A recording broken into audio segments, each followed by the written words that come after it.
Alright, so this is the Oraimo Watch 4 Plus. It just came in today and I'm going to be unboxing it in this video.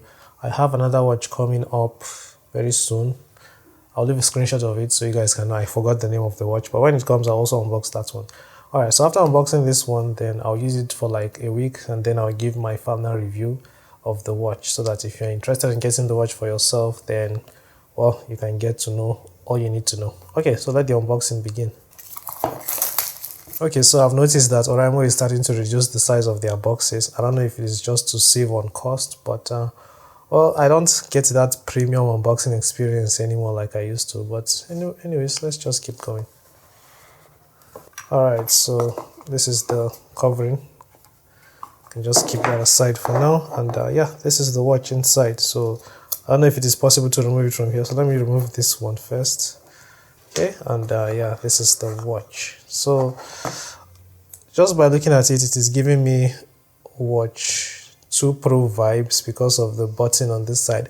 But I can see that the button here comes out, like it protrudes a bit, unlike for the Watch 2 Pro that is like doesn't stick out like this one. Okay, so I'm going to keep the watch for now. Let's see what's inside the box. Usually you get the cable, so this should be the cable here.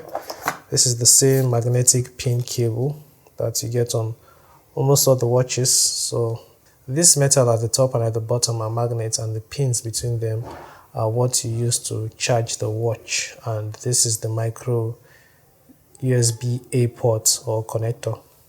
On this side you get the manuals.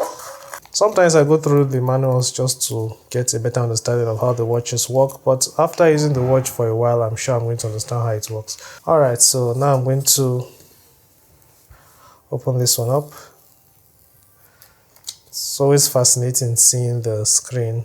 The screen always looks good. And to be honest, they use really good like glasses on the watches, because all the watches that I've used, I haven't noticed scratches a lot. I've only noticed a scratch on the Watch 2 Pro, but ever since that one, I haven't noticed more of them anymore. So yeah, okay, I like the way they did the back. I think this one is also made out of glass. As you can see, it is very reflective. So this is just my first impression, and I'm going to use the watch for a while, and I'll let you guys know what I think about it in the final review. So if you guys want to see that, make sure you're subscribed to the channel, and yeah, I'll be seeing you in the next video. Take care and bye bye.